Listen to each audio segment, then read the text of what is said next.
بسم اللہ الرحمن الرحیم، السلام علیکم۔ کیپٹل ٹاک میں خوش آمدید۔ سال 2013 اب ختم ہونے کو ہے۔ اس سال میں بہت سے سچ بولے گئے، بہت سے جھوٹ بولے گئے اور بہت سے دعووں کے سچے یا جھوٹے ہونے کا فیصلہ ابھی باقی ہے۔ آپ جانتے ہیں کہ سال 2013 میں تبدیلی کا بہت شہرہ رہا، تبدیلی کا بہت نعرہ لگا اور سب جماعتوں نے تبدیلی کا نعرہ لگایا۔ یہ نعرہ سچ ثابت ہوا، جھوٹ ثابت ہوا، اور اس کے علاوہ اس سال 2013 کے آخری دنوں میں سابق صدر پرویز مشرف صاحب نے یہ دعویٰ کر دیا ہے کہ ان کے خلاف جو عدلیہ کے حکم پر ایک آئین سے غداری کا مقدمہ بنایا گیا ہے، تو اس مقدمے پہ پوری فوج سخت ناراض ہے اور ان کی پشت پہ کھڑی ہے۔ تو پرویز مشرف صاحب نے سال 2013 کے آخری دنوں میں یہ سچ بولا یا جھوٹ بولا ہے، اور آج ایک دفعہ پھر چک شہزاد میں ان کے وسیع و عریض فارم ہاؤس کے ارد گرد سے ایک دفعہ پھر 5 بم دوبارہ برآمد ہو گئے ہیں، اور 5 میں سے کوئی بھی بم اس قابل نہیں تھا کہ وہ چلنے کی حالت میں ہوتا، لیکن پھر بم برآمد ہو گئے۔ تو یہ بم سچے تھے یا جھوٹے تھے؟ تو بہت سے سچ، بہت سے جھوٹ، سال 2013 کیسا رہا، اس پہ آج ہم بات کریں گے۔ ہمارے ساتھ موجود ہیں جناب سینیٹر پرویز رشید صاحب، وفاقی وزیر اطلاعات و نشریات اور قانون، مسلم لیگ نون کے سینئر رہنما، جناب شفقت محمود صاحب، رکن قومی اسمبلی پاکستان تحریک انصاف کے سینئر رہنما ہیں، اور لاہور میں موجود ہیں آج ہمارے ساتھ ممتاز کالم نگار، شاعر اور ڈرامہ نگار جناب عطاء اللہ قاسمی صاحب۔ السلام علیکم قاسمی صاحب۔ وعلیکم السلام میر صاحب۔ قاسمی صاحب بہت شکریہ، آج آپ نے وقت دیا ہمیں۔ آج ہم آپ سے کچھ سچائیوں پہ اور کچھ جھوٹوں پہ بات کرنا چاہ رہے ہیں، اور سال 2013 پہ آپ سے بات چیت کرنا چاہ رہے ہیں۔ میں سوال آپ سے کرنا چاہ رہا ہوں، آپ نے پچھلے دنوں ایک کالم لکھا، کالم کا عنوان ہے جنرل ریٹائرڈ پرویز مشرف مٹی پاؤ، اور جی بالکل، اس کالم میں آپ نے بہت سی باتیں لکھی اور آپ کہہ رہے ہیں کہ میرے نزدیک جنرل پرویز مشرف قوم کے مجرم ہیں، لیکن قارئین کو میری اس رائے سے اتفاق کا مکمل حق ہے کہ اب اس گند میں ہاتھ ڈالنے کا کوئی فائدہ نہیں، بلکہ حکومت کو اس ساری کہانی کے اختتام پر یہ سوچنا پڑے گا کہ اس نے اس حوالے سے کیا کھویا، کیا پایا۔ اور آخر میں جا کے آپ نے کہا کہ مقدمہ تو قائم ہو چکا ہے مشرف کے خلاف، لیکن میرے خیال میں اس مقدمے کے باوجود ان پر کوئی آنچ نہیں آنے دی جائے گی۔ اور اس کالم کو پڑھنے سے تاثر یہی ملتا ہے کہ آپ کا یہ خیال ہے کہ پرویز مشرف بدستور پاکستان میں محفوظ ہیں اور مقتدر قوتیں ان کے پیچھے کھڑی ہیں۔ تو اب پرویز مشرف صاحب نے دعویٰ بھی کر دیا ہے کہ فوج ان کے پیچھے کھڑی ہے، تو کیا آپ اپنے اس چند دن پہلے شائع ہونے والے کالم میں کچھ مزید اضافہ کرنا چاہیں گے؟ بات یہ ہے جی کہ جہاں تک پرویز مشرف صاحب کا یہ کہنا ہے کہ فوج ان کی پشت پر کھڑی ہے، اس کی تردید یا تصدیق تو خود فوج ہی کر سکتی ہے۔ میں تو اس سلسلے میں کچھ کہنے سے قاصر ہوں، البتہ جو کچھ میں نے اپنے کالم میں لکھا تھا میں اس پر پوری طرح قائم ہوں، اور میں سمجھتا ہوں کہ اکیلا پرویز مشرف جو ہے وہ قوم کا مجرم نہیں ہے۔ ہمارا سب سے پہلا قومی مجرم جنرل ایوب خان تھا، پھر جنرل ضیاء الحق تھا، یحییٰ خان تھا، اور یہ جنرل پرویز مشرف اور جنرل نیازی ٹائپ، یہ لوگ ہمارے قومی مجرم ہیں۔ اور میں یہ کہتا ہوں کہ بجائے اس کے کہ یعنی ایک مقدمہ چلے پھر سارا کچھ، کیونکہ مجھے یقین ہے کہ پرویز مشرف پر آنچ نہیں آنی، یہ میں پورے یقین سے آپ کو کہتا ہوں میں، تو اس کی بجائے مجھے نہیں پتا کہ عدالت کیا کہتی ہے یا آئین میں کوئی اس کی گنجائش ہے یا نہیں ہے۔ تو ایک لے مین کے طور پر میں یہ سمجھتا ہوں کہ ان تمام جرنیلوں کو جنہوں نے آئین توڑا اور بغاوت کی، جنہوں نے، ان سب کو علامتی پھانسی کی سزا جو ہے وہ سزا سنا دینی چاہیے، میرا تو یہ خیال ہے۔ اچھا چلیں، یہ آپ کا خیال ہے۔ تو پرویز رشید صاحب، آپ کے ساتھ سوال کرنے سے پہلے میں چاہتا ہوں کہ تھوڑا سا میں آپ کو بتا دوں کہ مختلف اہم سیاسی جماعتوں کی قیادت جو ہے اس سارے میں کیا کہتی ہے، صرف سیاستدان نہیں بلکہ کچھ ہمارے سینئر سفارتکار اور کچھ دفاعی تجزیہ نگار، ان سے ہم نے کافی بات کی پچھلے دنوں میں، وہ کیا کہتے ہیں ذرا سنیں۔ آرٹیکل 6 کے تحت ان کا ٹرائل کرنا تو سپریم کورٹ کے فیصلے کی ضرورت ہے، آپ کریں گے؟ I think wisdom will prevail collective wisdom will prevail.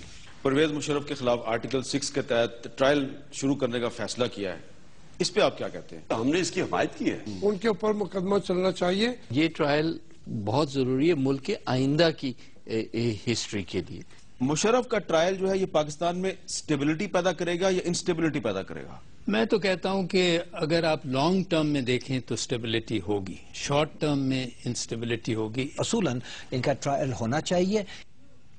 اچھا جی، پرویز رشید صاحب، ایک طرف تو Peoples Party, P T I, دیگر سیاسی جماعتیں ہیں، جنرل طلعت مسعود ہیں، اشرف جہانگیر قاضی صاحب ہیں جو ایبٹ آباد کمیشن کے بھی ممبر تھے، وہ کہہ رہے ہیں یہ ٹرائل ہونا چاہیے.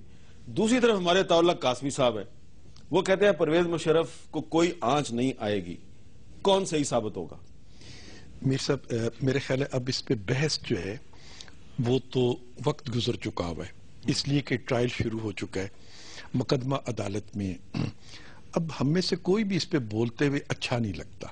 ساری دنیا میں جب چیزیں عدالتوں کے پاس چلی جاتی ہیں تو مہذب معاشرے اپنی عدالتوں پر اعتماد کرتے ہیں، جس پر الزام لگتا ہے وہ بھی عدالت پر اعتماد کرتا ہے، سوسائٹی پوری بھی. اور پھر انصاف کے لیے ہم عدالت ہی کی طرف دیکھتے ہیں. عدالت انصاف کرے گی، مجھے اس کا 100% یقین ہے کہ عدالت سے انصاف ملے گا. نہیں، لیکن پرویز صاحب، پرویز مشرف صاحب جو ہیں انہوں نے دعویٰ کر دیا ہے کہ فوج بڑی ناراض ہے میرے خلاف مقدمے پہ، وہ میرے پیچھے کھڑی ہے. اور آج اپوزیشن لیڈر خورشید شاہ صاحب نے کہا ہے کہ پرویز مشرف کے اس دعوے کے بعد فوج کو اس کی تردید کرنی چاہیے، لیکن اگر وہ خاموش ہے تو خاموشی نیم رضامندی ہوتی ہے. میں یہ عرض کروں گا کہ پرویز مشرف صاحب جو ہیں انہوں نے خود اپنے، پہلی بات تو یہ کہ انہیں جو کچھ بھی کہنا ہے وہ اگر عدالت میں چل کے کہیں تو وہ زیادہ بہتر ہوگا. اب وہ مختلف قسم کے بیانات دے رہے ہیں. انہوں نے ابھی آج بھی ایک غیر ملکی نشریاتی ادارے سے گفتگو کی جس میں انہوں نے یہ بھی کہا کہ میں اب خوف زدہ بھی ہوں. تو اب وہ مختلف باتیں کرتے چلے جائیں گے. میرا نہیں خیال کہ ہمیں ان کی باتوں پر تبصرہ کرنا چاہیے. ان کے لیے بھی سب سے بہتر موقع یہی ہے کہ وہ جو کچھ کہنا چاہتے ہیں وہ عدالت میں چل کے کہیں. پاکستان آرمی ایک نیشنل آرمی ہے، ہماری قومی آرمی ہے. وہ کسی ایک فرد کی آرمی نہیں ہے کہ وہ کسی ایک فرد کی پشت. اس کا کام پاکستان کے نیشنل انٹرسٹ کو، پاکستان کی سرحدوں کا تحفظ کرنا، پاکستان کا دفاع کرنا، یہ ان کا ذمہ داری ہے اور وہ اپنی ذمہ داری کو نبھاتے ہیں. میں نہیں سمجھتا کہ وہ کوئی افراد کا دفاع کرتے ہیں یا کسی فرد کو تحفظ دینا ان کی ذمہ داریوں. لیکن عام طور پہ آئی ایس پی آر اس طرح کے معاملات پہ ایک پریس ریلیز جاری کرتی ہے، لیکن اس معاملے میں وہ خاموش ہیں. اب یہ تو شاید ہمیں دیکھنا چاہیے. ابھی ان کے بیانات آنے شروع ہوئے ہیں، آئی ایس پی آر کس طرح اس پہ اپنا رد عمل ظاہر کرتا ہے. لیکن اگر آئی ایس پی آر اس پہ کوئی اپنا رد عمل ظاہر نہ بھی کرے تو مشرف صاحب کی باتوں کو تو سند ہم نہیں دے سکتے ہیں، اس لیے کہ وہ تو اس سے پہلے بھی بہت سی باتیں کہتے رہے. اگر وہ فرض کریں کہ آئی ایس پی آر کہہ بھی دے کہ ہم باقی ناراض ہیں تو مقدمہ تو پھر بھی چلے گا. مقدمہ تو قانون جو ہے وہ بالادست ہے اور قانون نے اپنا راستہ خود اختیار کیا ہے. ہم نے انہیں کسی مقدمے میں نہیں گھسیٹا، نہ ہم انہیں پاکستان واپس لے کے آئے ہیں، نہ ہم نے انہیں پاکستان سے باہر نکالا تھا. یہ ان کے اپنے فیصلے ہیں اور وہ اپنے کیے ہوئے فیصلوں کے تحت ہی قانون کے شکنجے میں، قانون کی گرفت میں چلے گئے اور قانون اپنا راستہ اختیار کر رہا ہے. کسی نے اس کے لیے ایفرٹ نہیں کی. نہ شفقت کی جماعت کا اصولی موقف تھا، لیکن شفقت کی جماعت نے بھی کوئی انہیں دھکا دے کے یہاں تک نہیں پہنچایا. ہمارا بھی ایک اصولی موقف تھا، ہم نے بھی کوئی اس کے لیے مینوورنگ نہیں کی، کوئی تراش خراش نہیں کی جس طرح وہ اپنے مخالفین کے لیے کیا کرتے تھے. قانون نے اپنا راستہ اختیار کیا اور یہی پاکستان کی 2013 کی سب سے اچھی بات جو ہے وہ یہی ہے کہ پاکستان میں قانون کو بالادستی اختیار ہوئی ہے. قانون اپنا راستہ اختیار کرتا ہے اور جو بھی اس کے راستے میں آتا ہے قانون کی گرفت میں اسے سب قبول کرتے ہیں. جی شفقت محمود صاحب، طاء قاسمی صاحب صحیح کہہ رہے ہیں یا پرویز رشید صاحب صحیح کہہ رہے ہیں؟ نہیں، پرویز تو وہی کہہ رہے ہیں نا کہ جو ایک انفارمیشن منسٹر کو حکومت کی کہنا چاہیے. لیکن جہاں میں ان سے اگری کرتا ہوں کہ ان کو کوئی وہاں سے ایکسٹراڈائٹ کر کے کوئی نہیں لایا، اپنی مرضی کے تحت آئے. ٹرائل ہوگا اور کنوکشن تو دیکھیں نا، یہ تو اتنا کلیئر کٹ کیس ہے کہ اس میں کنوکشن نہ ہونے کا تو سوال نہیں پیدا ہوتا. لیکن اس میں جو درمیانی راستہ ہے عرصہ ہے نا اس میں بہت کچھ ہوگا. پرویز مشرف کی کوشش یہ ہے کہ وہ بے شمار لوگوں کو اس میں انوالو کرے. میرا خیال ہے کوئی 500 لوگوں کے وٹنسز کی وہ ہوگی. ان کو یہ بھی دیکھ رہے ہیں کہ شاید اتنی دیر میں مجھے ذرا میڈیا میں باقی جگہ ذرا جس کو انگریزی میں ایک لفظ ہے بڑا اچھا گرینڈ سٹینڈنگ کہ آپ کھڑے ہیں آپ کہہ رہے ہیں جناب میں دیکھیں کتنا میرے پہ ونڈیٹا ہو رہا ہے میرے پہ انتقام لیا جا رہا ہے. وہ اس کو یوز کرنا چاہتے ہیں ٹرائل کو. جہاں تک فوج کا تعلق ہے میرا خیال ہے کہ کوئی بھی ادارہ اگر ان کے کوئی سربراہ جو ہے ان پہ ٹرائل ہوتا ہے تو میرا خیال ہے کوئی خوشی نہیں ہوگی ان کو. مطلب جو حقیقت ہے میں یہ بھی کہہ سکتا ہوں کہ نہیں وہ تو پروفیشنل ہے, بالکل ہے پروفیشنل سب کچھ ہے, لیکن ان کو کوئی خوشی نہیں ہوگی کہ یہ ٹرائل ہو رہی ہے. لیکن اس میں پرویز مشرف کا زیادہ قصور ہے کیونکہ پرویز مشرف نے اس ادارے کو بھی اس مصیبت میں ڈالا ہے. اور اس کی وجہ یہ ہے کہ پرویز مشرف کو ایک عجیب قسم کی کیا کہنا چاہیے غلط فہمی ہے, یا ان کو وہ سمجھتے تھے آنے سے پہلے کہ میں پاکستان آؤں گا تو ایک جب غفیر میرا استقبال کرے گا اور پتہ نہیں کیا, یہ ان سے رہا نہیں جا رہا. مطلب کہ وہ جو ان کو بھولتا نہیں ہے وہ جو اقتدار کا زمانہ, نہیں تو آرام سے بیٹھے تھے باہر بیٹھے رہتے. اور لیکن انہوں نے فوج کو بھی مصیبت میں مسئلے میں ڈالا, پرابلم میں ڈالا, قوم کو بھی ایک نئی, اور ہمارے مسائل تھوڑے ہیں لیکن وہ اس کو یوز کریں گے اور یہ بڑا ایک نا پیچیدہ لمبا سلسلہ ہوگا. ان دا لانگ رن اس کا پاکستان کو فائدہ ہوگا نقصان؟ بالکل فائدہ ہوگا لانگ رن میں ان دا سینس کہ ایک پریسیڈنٹ بن جائے گا نا. لیکن وہ جو پروسیس کا پیریڈ ہے نا اس پروسیس کے اندر بہت ساری ہیڈ لائنیں یہ وہ وغیرہ کوئی ادھر سے میرا خیال ہے کہ وہ پروسیس یاد ہوتا ہے نا کہ جی 2 ہفتے میں فیصلہ ہو جائے گا, یہ ہونا نہیں ہے کیونکہ لمبی لسٹ آنی ہے اور پھر رائٹ آف ڈیفینس ہے, پھر وہ ڈیفینس وٹنسز کال کریں گے یہ کریں گے. سو میرا خیال ہے کہ ایک لحاظ سے میں قاسمی صاحب سے اگری کرتا ہوں, آلدو میری پارٹی اور میرا اپنا یہ موقف ہے کہ انہوں نے آئین جس نے بھی جو بھی آئین توڑے گا اس کا ٹرائل ہونا چاہیے. لیکن یہ پروسیس بہت ہی ایک نا, تو قاسمی صاحب سے آپ نے کیا اگری کیا ہے اس حد تک کہ یہ جو لمبا ٹرائل ہے نا یہ میرا خیال ہے کہ پرابلم کریٹ کرے, پرابلم اس لیے کہ ہمارے پاس اور بڑے مسائل ہیں چلیں بجائے اس کے پرویز مشرف کے بارے میں وری کرتے ہیں. اچھا جی قاسمی صاحب, شفقت محمود صاحب نے آپ سے اگری کر لیا ہے. اچھا اب میں آپ سے ایک دوسرا سوال یہ کرنا چاہ رہا ہوں کہ 27 دسمبر کو آصف زرداری صاحب نے محترمہ بے نظیر بھٹو کے یوم شہادت پر ایک تقریر کی اور اس تقریر میں انہوں نے پرویز مشرف صاحب کو ایک بلہ قرار دیا ہے جو بلہ دودھ پی جاتا ہے, اور وہ کہہ رہے ہیں کہ اس بلے کو جانے نہ دو. لیکن ساتھ ہی ساتھ انہوں نے کچھ اور باتیں بھی کی ہیں جو ہم نے نظر انداز کر دی ہیں. ذرا میں چاہتا ہوں وہ آپ سنیں اور اس پہ تبصرہ کریں. ابھی تو ان پہ امتحان جو ہے وہ اس بلے کا ہے جو سمجھتا ہے کہ وہ ابھی تک گھر میں بیٹھا ہے, اسے کوئی مسئلہ نہیں, کوئی پوچھنے والا نہیں. مگر میں کہتا ہوں کہ قانون ضرور پوچھے گا اور ہم میاں صاحب کا اس میں ساتھ دیں گے, ساتھ کھڑے ہوں گے. یہ مذاق نہیں ہے کہ آپ نے ایک پرائم منسٹر کو ہتھکڑی ڈال دی, یہ مذاق نہیں ہے کہ آپ گھسیٹ کے جب آئیں مرضی آئے آپ کی آپ گھسیٹ کے پرائم منسٹر ہاؤس سے لوگوں کو بے عزت کر کے نکالیں اور پھر ان کو جیلوں میں ڈال دیں اور کہیں کہ جی یہ ضرورت تھی, مجھے ہائی جیک کر رہے تھے. ڈرامہ تھا وہ, سوا ڈرامہ تھا وہ. اچھا جی قاسمی صاحب, زرداری صاحب نے کہا ہے کہ ہم میاں صاحب کا ساتھ دیں گے اور قانون پرویز مشرف کو ضرور پوچھے گا. آپ کے خیال میں زرداری صاحب نے جو اعلان کیا کہ ہم پرویز مشرف کے ٹرائل پہ نواز شریف صاحب کا ساتھ دیں گے, تو یہ 2013 کا ایک سچ ہے یا جھوٹ ہے؟ میاں صاحب کا سب سے پہلے میر صاحب مسلم لیگ نون کو زرداری کے بیان ہی سے سمجھ آ جانی چاہیے کہ اتنے ہمدرد وہ کب سے ہو گئے ہیں مسلم لیگ نون کے اور میاں نواز شریف کے. یہ ایک ہلہ شیری ہے ان کی طرف سے, وہ ان کو ایک جال میں پھنسانا چاہتے ہیں.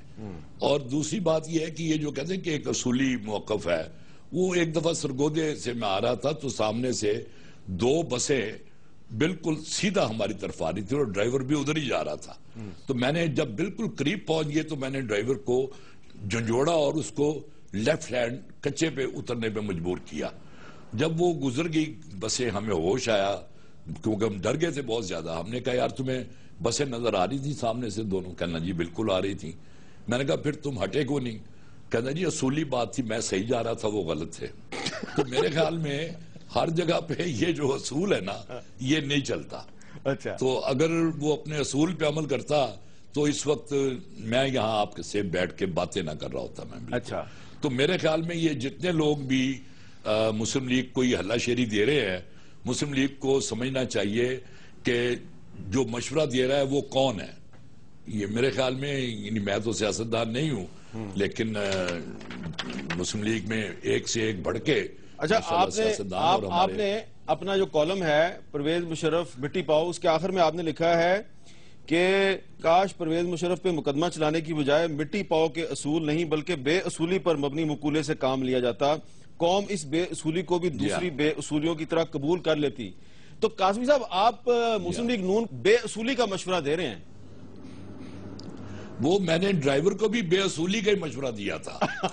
دیکھیں نا، اچھا اس وقت اگر نہ اسے اصول پہ چلنے دیتا تو آپ سوچیں کیا ہوتا. جی تو میں اس وقت یہی کہوں گا میں کہ یہ کام نہیں کرنا چاہیے، اور اگر سزا دینی ہے تو جتنے بھی آمر فوجی آمر ہیں ان کو علامتی سزا سنا دیں، وہ کافی ہے. جی پرویز رشید صاحب، اب کیا کہیں گے آپ؟ قاسمی صاحب شاعر ہیں، قاسمی صاحب حساس آدمی ہیں، اور شاعر ادیب جو ہیں وہ اپنی باتیں علامتی طور پر ہی کرتے ہیں. ہم سیاستدان ہیں، ہمیں حقائق کا سامنا رہتا ہے اور حقیقت کی دنیا میں رہتے ہیں. تو انہوں نے علامتی باتیں کرنی ہے، ہم نے حقیقی زندگی کی باتیں کرنی ہیں. قاسمی صاحب کی گفتگو میں جو خوف موجود ہے، اس خوف کا تعلق ان جعلی بمبوں سے ہے جو پرویز مشرف کے گھر کے آس پاس سے بار بار برآمد ہو رہے ہیں. وہ جو لوگ وہاں پہ بم پلانٹ کر رہے ہیں وہ مشورہ یہی دے رہے ہیں آپ کو کہ ایس کم تو باز رہو. میں نے آپ سے کہا کہ میر صاحب ہمارے پاس دو راستے ہیں. ایک راستہ ہے پاکستان میں قانون کی حکمرانی کو قائم کرنے کا، اور دوسرا راستہ ہے لا قانونیت کی حکمرانی کو قائم کرنے کا. اب اس خوف سے کہ قانون کی حکمرانی قائم کرتے ہوئے پرویز رشید کو کوئی نقصان پہنچ جائے گا یا شفقت محمود کو کوئی نقصان پہنچ جائے گا، ہم اپنے راستے ترک کر دیں تو پھر ہم اپنے مستقبل کی نسلوں کو لا قانونیت کے حوالے کر کے جائیں گے. دیکھیں 12 اکتوبر 99 کو نواز شریف صاحب کو معلوم تھا، ان سے صرف یہ کہا جا رہا تھا کہ آپ یہ مان لیں کہ آپ نے پاکستان کی پارلیمنٹ کو ڈیزالو کر دیا. انہوں نے کبھی میرا آئینی حق ہے کہ میں یہ کام نہ کروں. انہیں کہا گیا کہ اگر آپ نہیں کریں گے تو آپ نتیجہ بھگتیں گے. انہوں نے کہا میں نتیجہ بھگتنے کو تیار ہوں، لیکن میں اپنی قوم کو، اپنے مستقبل کو، پاکستان کے کو داؤ پہ نہیں لگا سکتا اس خوف سے کہ میری زندگی کو خطرہ پڑ جائے. تو سیاستدان اپنی زندگی کو خطرے سے بچانے کے لیے اپنی قوم کو مستقبل پہ نہیں لگاتے. ہماری قوم کا مستقبل اسی میں پوشیدہ ہے.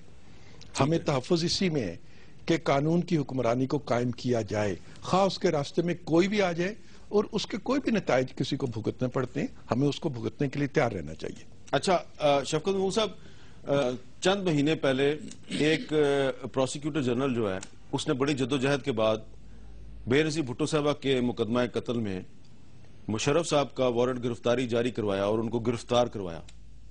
اس پروسیکیوٹر جنرل کے ساتھ کیا ہوا ذرا تھوڑا سا ہم آپ کو بتاتے ہیں اعزاز سید کی رپورٹ میں.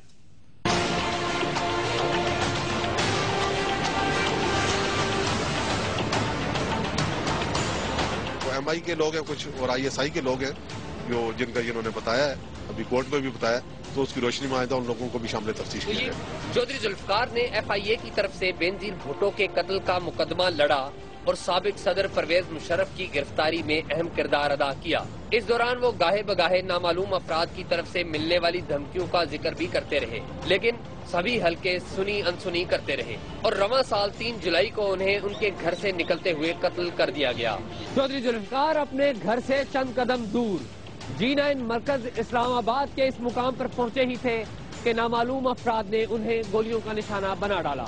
چودھری ذوالفقار کے گھر والوں کو شکوہ ہے کہ واقعے کو کئی ماہ گزر چکے، لیکن پیپلز پارٹی کے کسی عہدیدار نے ان کے گھر کا رخ تک نہ کیا. وہ محتمہ بینظیر بھٹو اسیسینیشن کیس میں وہ سینئر پروسیکیوٹر تھے گورنمنٹ کے، اور انہوں نے سٹرگل کیا ایکسپیڈائٹ کرانے کے لیے اس کیس کو.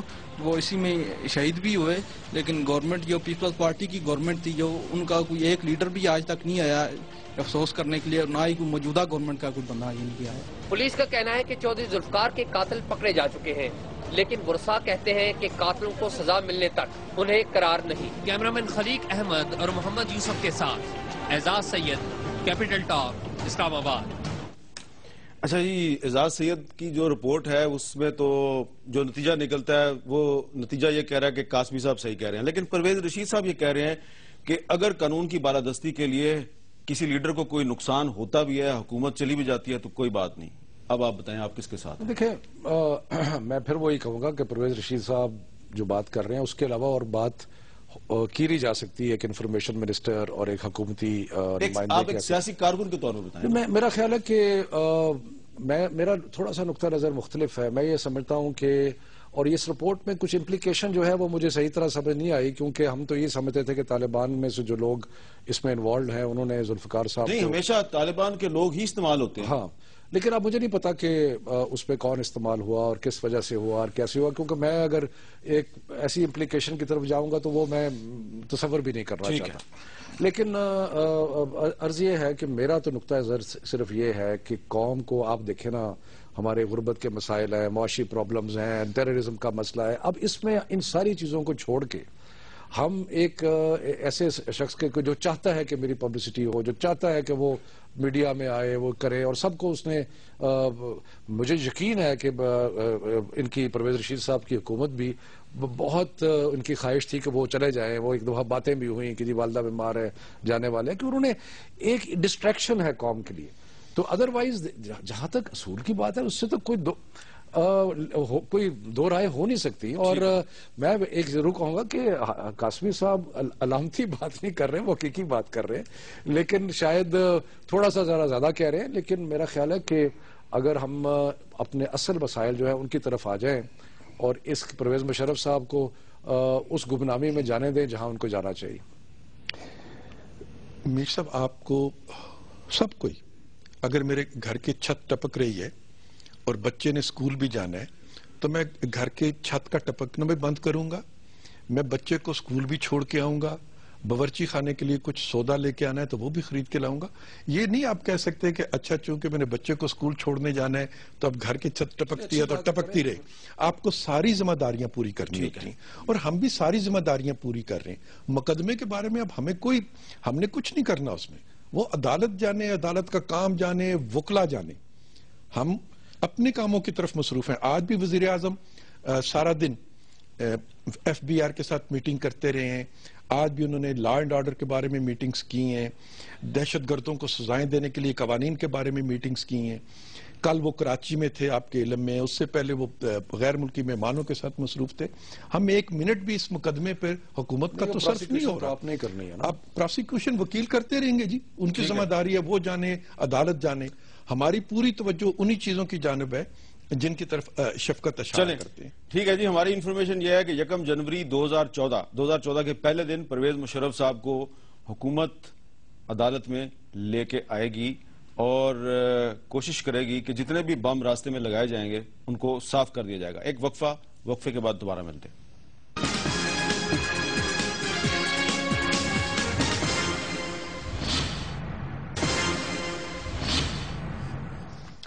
وقفے کے بعد کیپٹل ٹاک میں دوبارہ خوش آمدید. دوبارہ چلتے ہیں لاہور, عطاء اللہ قاسمی صاحب کے پاس. قاسمی صاحب, پرویز مشرف کے ٹرائل کی بہت باتیں ہو گئی. آپ یہ بتائیں کہ 2013 میں آپ کے خیال میں جو سب سے بڑا سچ تھا وہ کیا تھا؟ پہلے میں آپ کو بتاتا ہوں کہ سب سے بڑا جھوٹ کیا تھا, اس کے بعد میں آپ کو بتاتا ہوں کہ سب سے بڑا سچ کیا تھا. ٹھیک ہے. سب سے بڑا جھوٹ یہ تھا کہ سیاست نہیں ریاست بچاؤ. اچھا. اور سب سے بڑا سچ یہ ہے اچھا, اور سب سے بڑا سچ یہ ہے کہ سیاست بھی بچ گئی, ریاست بھی بچ گئی, عزت سادات نہیں بچی. اوہو, اچھا. جی پرویز رشید صاحب, یہ واضح طور پہ اشارہ جو ہے یہ جنوری 2013 کا دھرنا اس کی طرف ہے جو پھر دوبارہ ریپیٹ ہوا, ابھی کل پرسوں لاہور میں دوبارہ ریپیٹ ہوا اس کی طرف. تو آپ کے خیال میں 2013 کا سب سے بڑا سچ اور سب سے بڑا جھوٹ کیا ہے؟ سچ تو وہی ہے جو قاسمی صاحب نے کہا, اور اگر آپ مجھ سے یہ سوال پوچھتے قاسمی صاحب سے پہلے تو میں یہی آپ کو بتاتا کہ یہ جو سیاست نہیں ریاست بچاؤ کا نعرہ لے کر کینیڈا سے ایک صاحب آئے تھے, اور کل بھی وہ کینیڈا سے تقریر کر رہے تھے سیٹلائٹ کے ذریعے, تو سب سے بڑا جھوٹ انہوں نے بولا, لوگوں کو دھوکہ دیا. سردی میں 3-4 دن یہاں پہ معصوم بچے, خواتین کو انہوں نے اپنے فریب یہاں پہ لے کے آئے, اور اتنا بڑا جھوٹ پاکستان کی 60 سال کی تاریخ میں شاید اتنی بڑی تعداد میں لوگوں کو, جس پہ بیچارے لوگوں نے یقین کیا ان کے جھوٹ کے اوپر, اور پھر وہ جھوٹ ایکسپوز ہوا سب کے سامنے. سچ جو ہے سب سے جس کی مجھے خوشی ہے وہ 11 مئی کا دن تھا. کہ جو پچھلے 64 سال میں تقریباً 12-13 الیکشن ہونے تھے، یہ ووٹ کے ذریعے احتساب کا عمل جو ہوا کہ ایک حکومت کا احتساب کیا گیا ووٹ کے ذریعے، اور ایک دوسری حکومت جو ہے اس کو ذمہ داری لوگوں نے دی، جو پاکستان کی تاریخ میں پہلی دفعہ ہوا، اور یہ ایک ایسا سچ تھا جو پاکستان میں آنے والے دنوں کے لیے اس نے ایک بہت استحکام اور جمہوریت کی مضبوطی اور پاکستان کے لوگوں کی طاقت کو جو منوانا تھا، جس نے ایک حکومت کو ختم کیا اور انہیں اپنے ووٹ کے لیے گھر پہنچا۔ سب سے بڑا سچ میرے نزدیک 11 مئی کا دن تھا۔ جی شفقت محمود صاحب، کیا واقعی 11 مئی 2013 کا بہت بڑا سچ ہے؟ ایک لحاظ بالکل ہے، لیکن اس میں ہمارے زاویے سے تو جس طرح ایک موبلائزیشن ہوئی تحریک انصاف کی وجہ سے، جس طرح سارے پاکستان میں آپ کو ایک ایسے لوگ ووٹ ڈالنے آئے جنہوں نے زندگی میں کبھی ووٹ نہیں ڈالا تھا، باہر کے ملکوں سے جہازوں کے جہاز بھر کے آئے لوگوں کے جنہوں نے صرف ووٹ ڈالنے کی خاطر اتنے پیسے خرچ کیے۔ سو تحریک انصاف نے جس طریقے سے جمہوریت کے اندر ایک بہت زیادہ لوگوں کو انوالو کیا جو نارملی انوالو نہیں ہوتے تھے، اور ایک تحریک ایسی کھڑی کی جس کی وجہ سے وہ دوسری بڑی جماعت بن کے ابھری پاکستان میں۔ میرا خیال ہے کہ اس کے اندر جو مور دین جسٹ کہ تحریک انصاف دوسری بڑی جماعت بن کے ابھری، لیکن جو عوام میں جمہوریت کے لیے ایک موبلائزیشن ہوئی، وہ ایک میری نظر میں بہت بڑا تبدیلی کا نعرہ سارے لگا رہے تھے، لیکن حکومت اور عوام کے درمیان فاصلے کم ہوتے ہوئے نظر آ رہے ہیں آپ کو حکمران طبقے اور عام لوگ میں؟ نہیں، میں یہ کہوں گا کہ ایک آپ نے جھوٹ کی بات کی، تو میرا خیال ہے کہ خاص طور پہ یہ جو آج کل میں دیکھتا ہوں جس طرح بجلی کے بغیر لوڈ شیڈنگ ہو رہی ہے، گیس کی شیڈنگ ہو رہی ہے، یہ ہو رہا ہے، تو جو سیاستدان کہہ رہے تھے کہ جی ہم 6 مہینے میں بجلی لے آئیں گے، کوئی کہہ رہا تھا 1.5 سال میں لے آئیں گے، کوئی کچھ کہہ رہا تھا، میرا خیال ہے کہ وہ اب ثابت ہو گیا کہ وہ سارے جو تھے نا وہ ایک لحاظ سے ان کو اب جھوٹ ذرا سخت لفظ ہے لیکن اس سے غلط بیانی جو ہے وہ تھی۔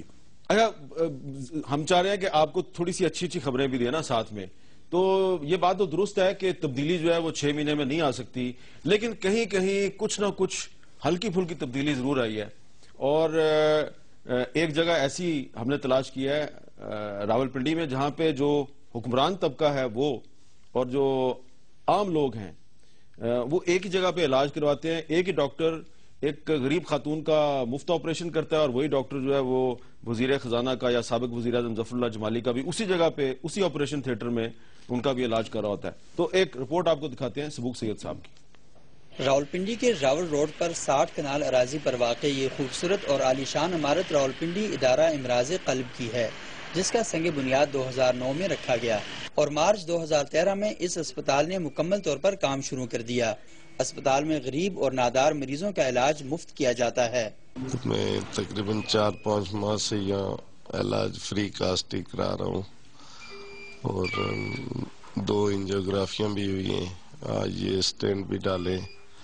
بہت دل خوش ہے، کوئی پیسہ نہیں میرے لگے، فری علاج ہی ہوا ہے میرا۔ اسپتال میں اب تک 3000 انجیو پلاسٹی اور انجیوگرافی اور 400 سے زائد اوپن ہارٹ سرجری ہو چکی ہیں۔ او پی ڈی میں روزانہ آنے والے مریضوں کی تعداد 300 کے لگ بھگ ہے، جبکہ ایمرجنسی میں یومیہ 100 سے زائد مریض لائے جاتے ہیں۔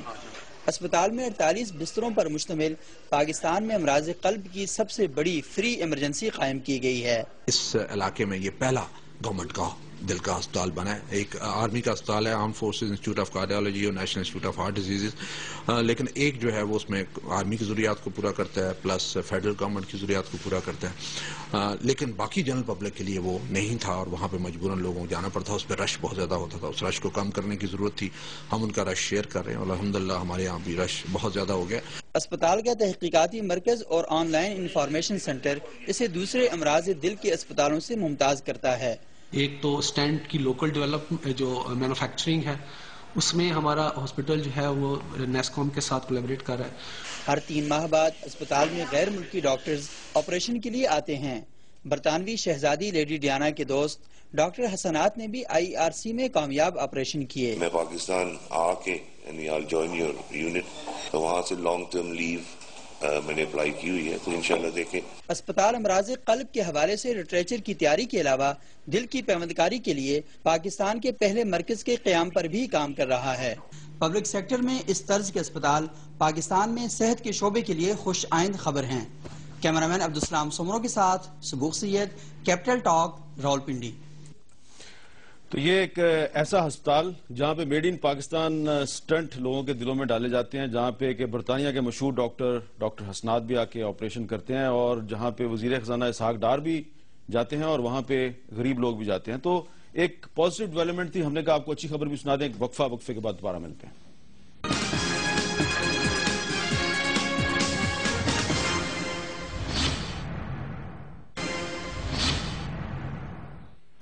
وقفے کے بعد گفتگو میں دوبارہ خوش آمدید۔ وقفے سے پہلے ہم نے آپ کو راولپنڈی کے ایک کارڈیالوجی ہسپتال کے بارے میں رپورٹ دکھائی، جس میں کہ غریب مریض اور حکمران طبقہ دونوں ایک ہی ساتھ علاج کرتے ہیں، لیکن فرق یہ ہے کہ جب وزیر خزانہ اسحاق ڈار صاحب کا وہاں پہ آپریشن ہوتا ہے تو وہ 5 لاکھ روپیہ بل دیتے ہیں، لیکن عام مریض جو ہے اس کا علاج بالکل مفت ہوتا ہے۔ تو یہ ایک پازیٹیو اسپیکٹ تھا کہ حکمران طبقے اور عام لوگوں میں فرق کہیں کہیں کم ہوتا ہوا نظر آ رہا ہے۔ اب ہم صرف ایک منٹ صرف ایک منٹ اجازت دیں، میں اس میں اتنا اضافہ کرنا چاہوں۔ دیکھیے، نواز شریف صاحب کی یہ فلسفی رہی ہے کہ میں پاکستانیوں کا معیار زندگی اس قسم کا کہ جس میں پاکستانی کے طور پر ان میں کوئی فرق نہ رکھا جائے۔ اب میں آپ کو اس کی مثال دے دوں، موٹر وے پہ میں داخل ہو جاؤں، ارب پتی داخل ہو جائے، کروڑ پتی داخل ہو جائے، ہمیں ایک جیسی سہولتیں جو ہیں موٹر وے پہ میسر ہوتی۔ ایک منٹ میں بات کروں گا۔ لاہور کا ایئرپورٹ سارے پاکستانیوں کے لیے ایک طرح ہے، کراچی تو ہم نے جتنی انفراسٹرکچر بلڈنگ کی ہے پاکستان میں، میٹرو بس ہے لاہور کی، ٹھیک ہے، سب پاکستان۔ تو یہ ہمارا فلسفہ ہے کہ پاکستانیوں کو اسٹیٹ کی طرف سے ہمیشہ پاکستانیوں کو برابر کی سطح پر دیکھا جائے، سب لوگوں کو ایک طرح کی طرح دیکھا جائے۔ اچھا جی شفقت صاحب، آپ یہ بتائیں کہ اب 2013 کا سب سے بڑا لطیفہ کیا تھا؟ سب سے بڑا لطیفہ اسحاق ڈار صاحب ہمارے ان کی ہم قدر کرتے ہیں، لیکن جی 98 پہ آ جائے گا ڈالر۔ لیکن اس سے پہلے مجھے ضرور یہ اجازت دیں، جو بھی میرے خیال میں ڈار صاحب نے یہ بات نہیں کی، ڈار صاحب نے یہ بات نہیں کی، ڈار صاحب کا انٹرویو ریکارڈڈ ہے، انہوں نے کہا تھا کہ 98 پہ ڈالر بالکل نہیں۔ اچھا لیکن اجازت دے دو، میرے دوست ہو تم، آج دے دو اجازت۔ ڈار صاحب نے یہ کہا تھا کہ جس طرح 98 99 میں ڈالر کو نیچے لے کے آیا تھا، اسی طرح میں ڈالر کو دوبارہ نیچے لے کے آؤں گا، انہوں نے یہ کہا تھا۔ جی اب بتائیں۔ اچھا اب آپ نے جو تھوڑا سا بیچ میں ایک اشتہاری تھوڑی سی مہم چلائی، اس پہ میں تھوڑا سا عرض کرنا چاہ رہا ہوں کہ بڑی اچھی چیزیں ہیں۔ موٹر وے میں ہر کوئی داخل، غریب آدمی کے پاس کاریں ہیں جو موٹر وے میں داخل ہوگا۔ 60% ملک میں اس وقت غریب لوگ ہیں، وہ موٹر وے میں داخل ہوں گے یا وہ رنگ روڈ پہ چڑھیں گے۔ اور جہاں تک ہسپتال کے برابری کی آپ تو حکومت کی وجہ سے کر رہے ہیں نا، عمران خان نے شوکت خانم ہاسپٹل جو ہے وہ بغیر حکومت کے، بغیر کچھ کے لوگوں سے چندہ کر کے کیا ہے۔ نہیں، تو اس کو چھوڑیں، اس میں نہ جائیں تو بہتر ہے، کیونکہ پھر ہم چلے میں پھر لطیفہ جو ہے نا کہ ڈالر 98 پہ آ جائے گا۔ اچھا جی قاسمی صاحب، آپ نے سال 2013 میں بہت بڑی بڑی ادبی اور ثقافتی کانفرنسیں کروائی ہیں لاہور میں، اور اس کے بعد پھر پورے ملک میں ادبی اور ثقافتی کانفرنسیں جو ہیں ان کا بہت فروغ ہوا ہے، بہت چرچا ہو گیا ہے، اور اس میں بڑی اچھی اچھی باتیں ہوتی ہیں۔ تو آج ہمیں آپ ہمارے پروگرام کے آخر میں بتائیے، سال 2013 کا سب سے بڑا لطیفہ کیا ہے؟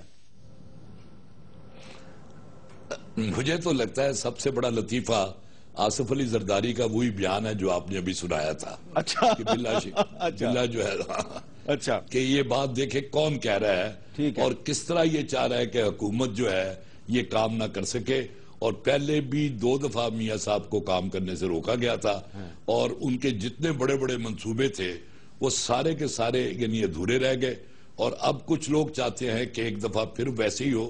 میں یہ نہیں سمجھتا کہ مارشل لا لگے گا، بالکل میں نہیں سمجھتا کہ مارشل لا لگے گا، لیکن کچھ نادیدہ قوتیں جو ہیں وہ میاں نواز شریف کا جو ویژن ہے، بہت بڑا ویژن ہے ان کا، اور وہ ملک کے لیے بہت کچھ کرنا چاہتے ہیں، ان سازشوں کی وجہ سے کچھ رکاوٹیں ضرور آئیں گی۔ تو باقی آصف علی زرداری کی جو باتیں ہیں نا، مجھے تو وہ لطیفہ لگی ہیں، اور میں کافی دل کھول کر ہنسا ہوں۔ خوشی اور غم بھی میں عرض کرنا چاہتا ہوں۔ خوشی جمہوریت کا تسلسل ہے، اور اب انشاءاللہ تعالی جمہوریت مضبوط ہے اور قائم دائم ہے، اور 11 مئی کے الیکشن کے بعد اور انشاءاللہ تعالی اب جمہوریت چلے گی۔ غم ہے جو ہمارے بے شمار شہری دہشت گردی پہ مارے گئے، یہ بات صحیح، تو اس کا بھی ذکر کرنا ضروری ہے۔ 2013 میں جو لوگ بم دھماکوں میں شہید ہوئے ان کو یاد رکھنا چاہیے۔ ان کو یاد رکھنا۔ اچھا، اور لیکن میں چاہتا ہوں کہ ہم کوئی ایسے ایسی خوشی کی خبریں بھی دیں جس میں کسی حکومت کا یا کسی سیاسی جماعت کا انٹرسٹ نہ ہو. ایک بالکل عام آدمی وہ بھی آپ کو ایک خوشی کی خبر دے سکتا ہے, آپ کو ایک اچھی خبر دے سکتا ہے. تو میں آپ کو اس وقت لے کے چلتا ہوں جی ٹی روڈ پہ ترنول کے علاقے میں ایک ٹائر شاپ ہے. وہاں پہ ہمارے ساتھی کھڑے ہیں زرغون شاہ صاحب. زرغون شاہ صاحب, اس ٹائر شاپ پہ آپ کے پاس ہمارے لیے کیا اچھی خبر ہے؟ جی میر صاحب, میں موجود ہوں اس وقت اس ٹائر شاپ پہ. یہاں یہ نوجوان بلال ٹائروں کو پنکچر لگانے کا کام کرتا ہے. بلال اپنی تعلیم کے اخراجات کے لیے نہ صرف ٹائروں کو پنکچر لگا رہا ہے بلکہ اس کی محنت اور جستجو کے کئی دیگر انداز بھی ہیں جن پر ہم نے ایک رپورٹ تیار کی ہے جو ہم اپنے ناظرین کو دکھاتے ہیں. جی بالکل, ہم یہ ہوسٹ دوست بڑی جو کرتا ہے کمال, یعنی آر جے بلال.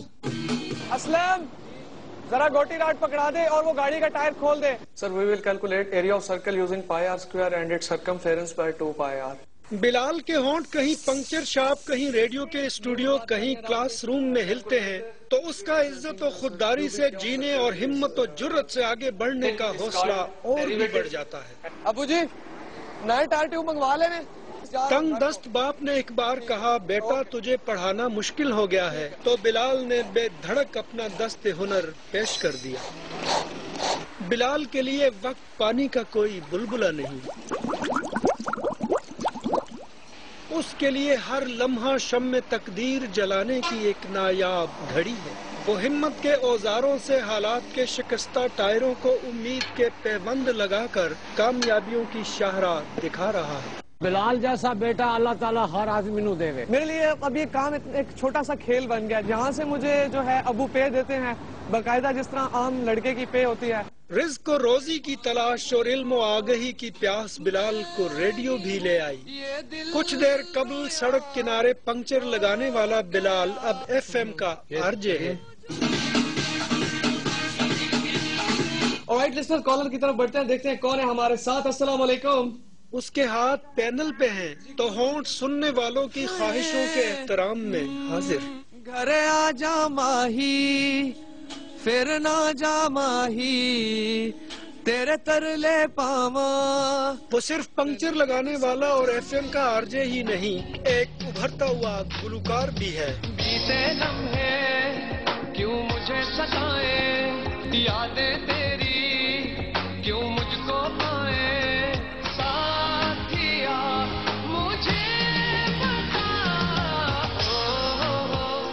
موسیقی بلال کا عشق تو پڑھنا لکھنا اس کا جنون. کسی پہ بوجھ بنے بغیر وہ یونیورسٹی سے بی ایس آنرز کر رہا ہے. With respect to another variable is called integration. تعلیم ہی وہ منزل مراد اور گوہر مقصود ہے جس کے لیے بلال کو سو جتن کرنا پڑتے ہیں. پروگرام کیپٹل ٹاک کے لیے کیمرامین سلمان قاضی کے ساتھ زرغون شاہ, جیو نیوز, اسلام آباد.